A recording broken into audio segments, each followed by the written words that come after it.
O Senhor esteja convosco. Ele está no meio de nós. Proclamação do Evangelho de Jesus Cristo segundo Marcos. Glória a vós, Senhor. Naquele tempo, Jesus saiu de novo da região de Tiro, passou por Sidônia e continuou até o mar da Galileia, atravessando a região da Decápoli. Trouxeram-lhe então um homem surdo que falava com dificuldade e pediram que Jesus lhe impusesse as mãos. Jesus afastou-se com o homem para fora da multidão. Em seguida, colocou os dedos nos seus ouvidos, cuspiu e com a saliva tocou a língua dele. Olhando para o céu, suspirou e disse: Efatá, que quer dizer, abre-te. Imediatamente seus ouvidos se abriram, sua língua se soltou e ele começou a falar sem dificuldade. Jesus recomendou com insistência que não contassem a ninguém, mas quanto mais ele recomendava, mais eles divulgavam. Muito impressionados diziam: ele tem feito bem todas as coisas. Aos surdos faz ouvir e aos mudos falar. Palavra da salvação. Glória a vós, Senhor. Aleluia, aleluia, Cristo é meu Rei.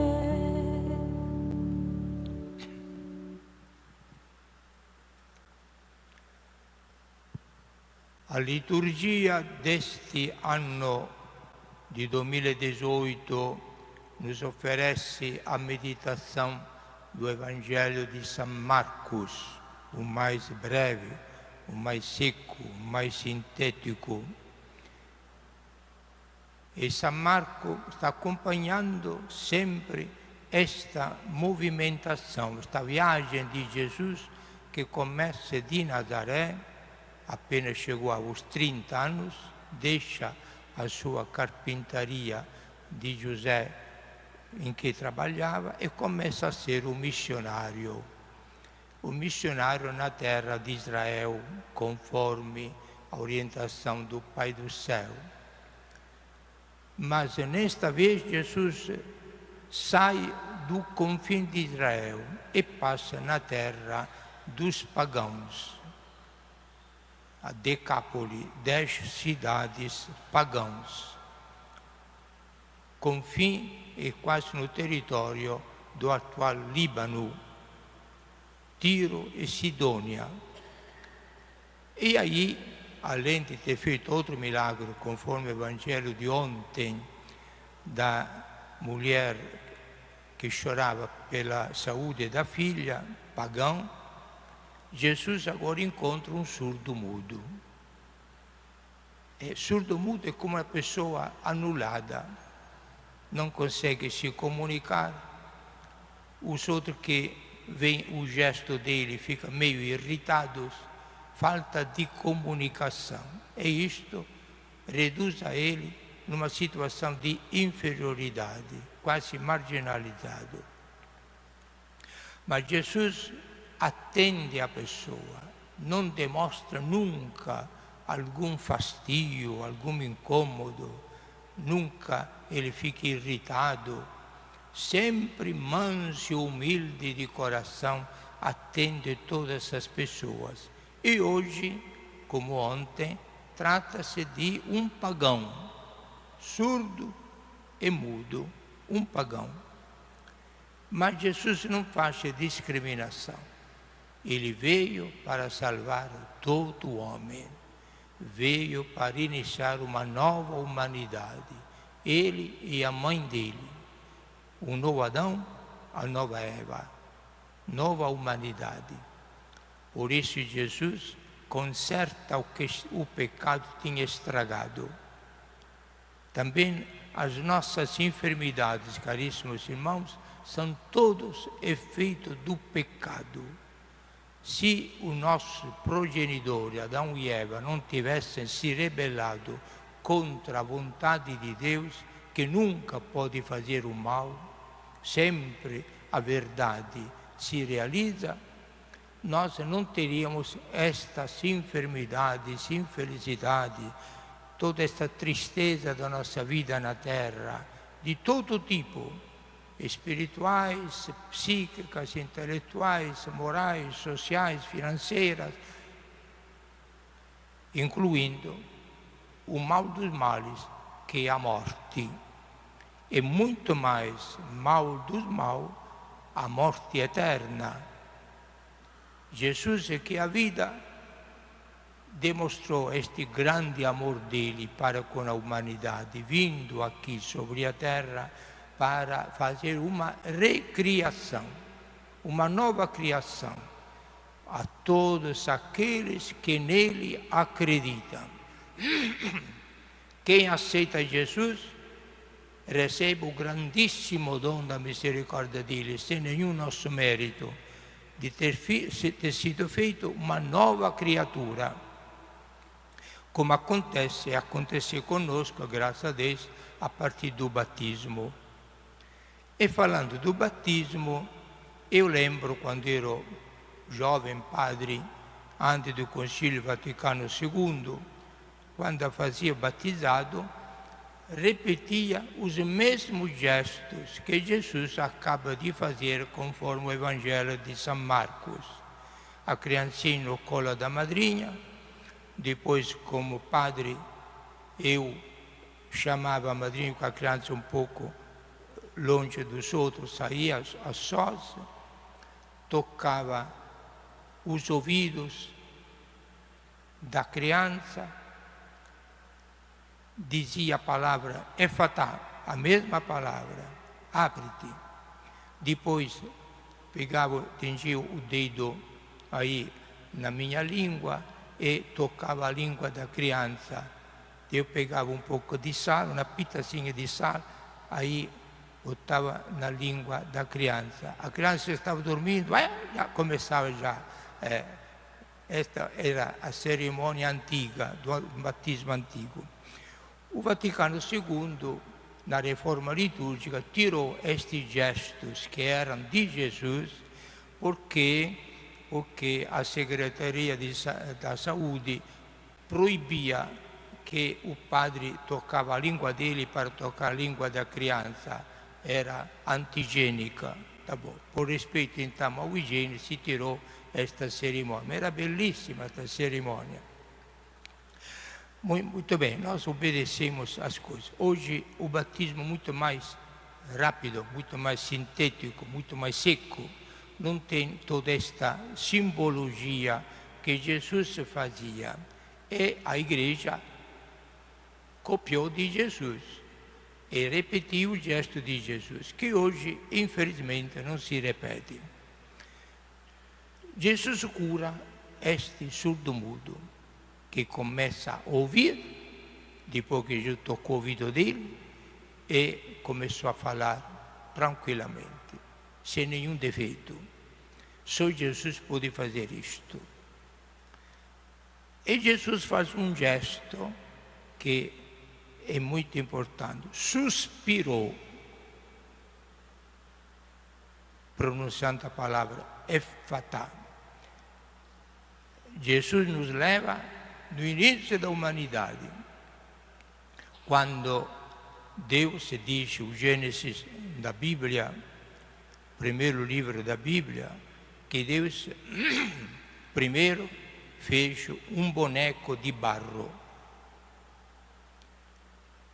como ele sabe fazer, o grande artista, belíssimo, uma belíssima estátua, mas parada, sem vida, uma estátua de barro. Mas nesta, diz o texto bíblico, Deus suspirou, e infundiu o espírito dele, o hálito da vida. Aí ele mesmo diz, é fatal, abre-te. E aquela estátua de barro, inerte, sem vida, começou a se mexer e tivemos o primeiro homem vivo que se levantou e admirou todas as maravilhas que Deus tinha criado para ele. E tudo que existe, Deus se criou como presente para o homem, como o ambiente natural em que o homem tinha de viver, onde encontrava tudo que era necessário em qualidade e quantidade para poder viver uma grande felicidade sem depender de ninguém, na grande providência de Deus. Quanto foi bondoso Deus, que mais do que uma mãe já tinha preparado o berço da humanidade, criando o universo antes de criar o homem, que o colocou como rei de todo o universo. E com tudo isto, este homem, criatura de Deus que veio do barro de nada, teve a ousadia de dizer: eu não quero obedecer a Deus, quero ser como Ele, não quero depender de ninguém, quero ser autossuficiente. E daí estragou todo o projeto maravilhoso de Deus. Nesta rebelião, ele se desligou da fonte da vida, da felicidade dele. E aí sofreu as consequências do que ele é: barro, miséria, nada. E nós continuamos a mesma história. Será que nós de verdade estamos continuando a mesma história?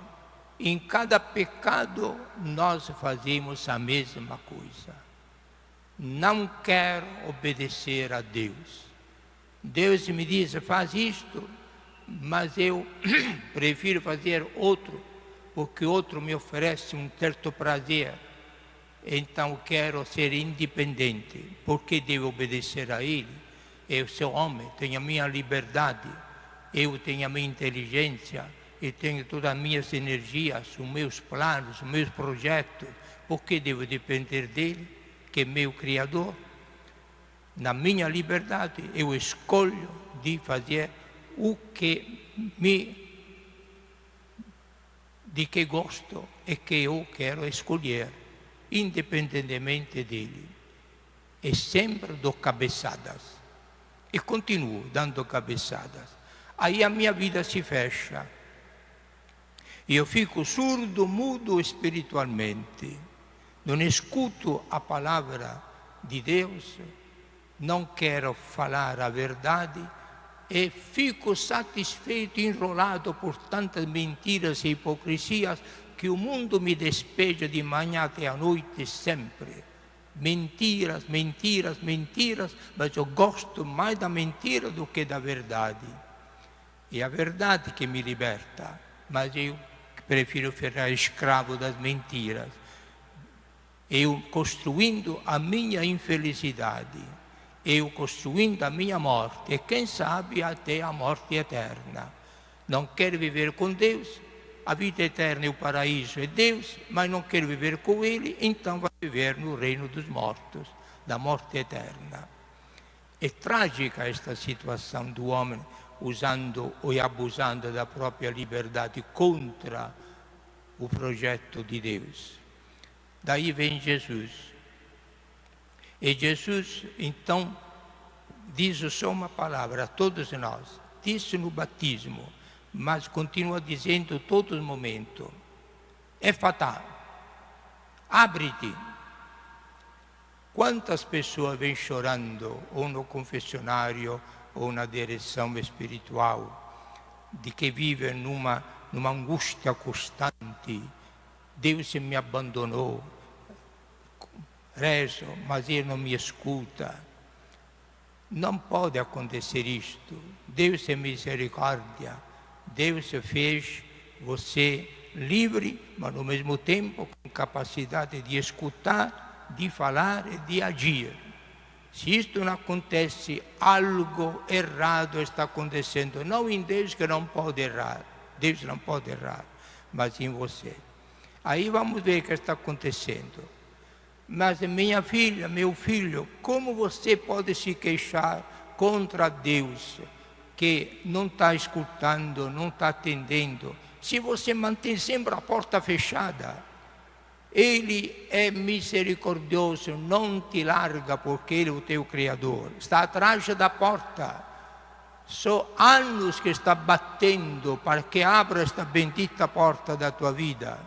E você, duro, com o seu orgulho, não abre. Me queixo depois porque não me ajuda. Mas Ele está atrás da porta. Ele vai respeitar a sua liberdade sempre. Nunca Ele, educado como é, infinitamente vai arrombar a tua porta, violentar a tua liberdade. Nunca. Está só pedindo que Ele abra. Abre esta porta do teu coração. Se deixe invadir da presença dEle. É fatal, abre. Mas o nosso orgulho é mais poderoso do que o amor de Deus. E nós vivemos na angústia e na morte constante, fisicamente vivos, mas espiritualmente mortos, sem ação, sem alegria.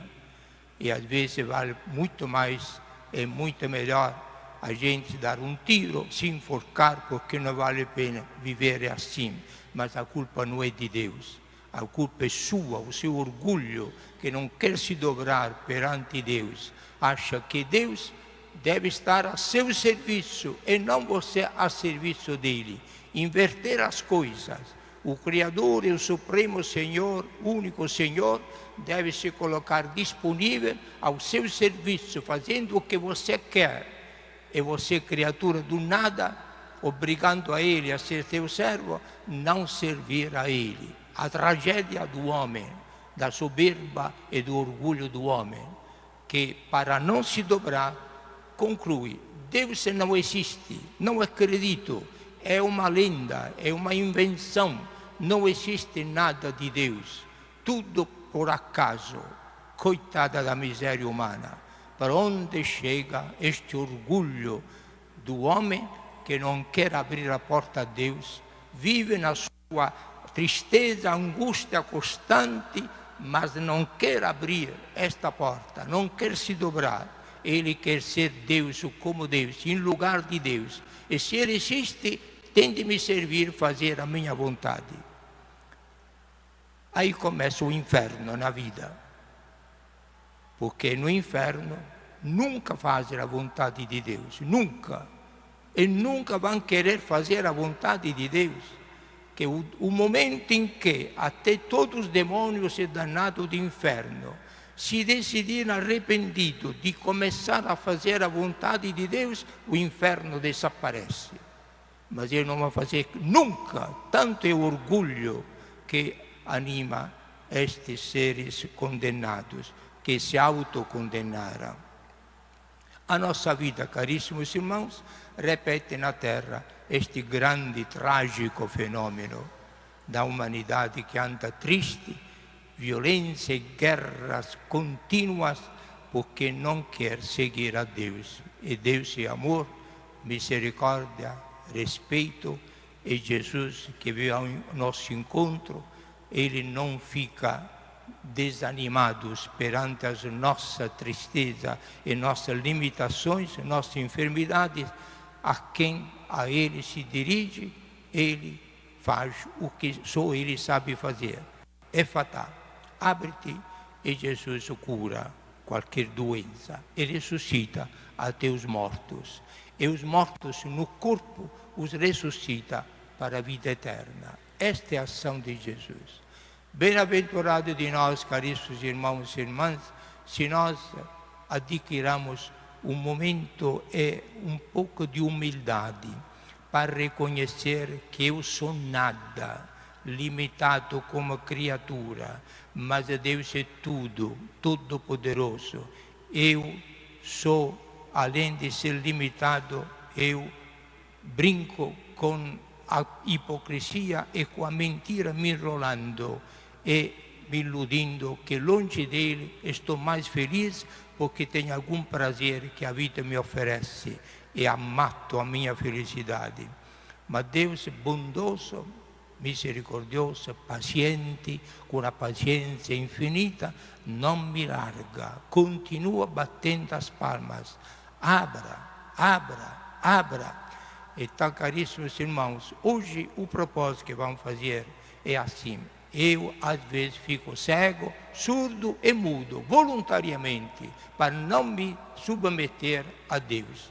A partir de agora, eu vou ser mais inteligente, usar mais a cabeça e também o coração, entendendo que Deus é o meu Criador, que me ama, e, no mesmo tempo, usando o coração para amar a Ele e não o mundo contra Ele. Aí abro a porta. E quando abro a porta, entra Jesus. E com Jesus entra a vida, a felicidade, o amor, o sentido da nossa existência, e Ele começa o caminho junto comigo para me levar na terra nova, céu novo, onde haverá sempre a luz e nunca as trevas, o amor e nunca o ódio, a vida eterna e nunca a morte. Louvado seja nosso Senhor Jesus Cristo. Para sempre seja louvado.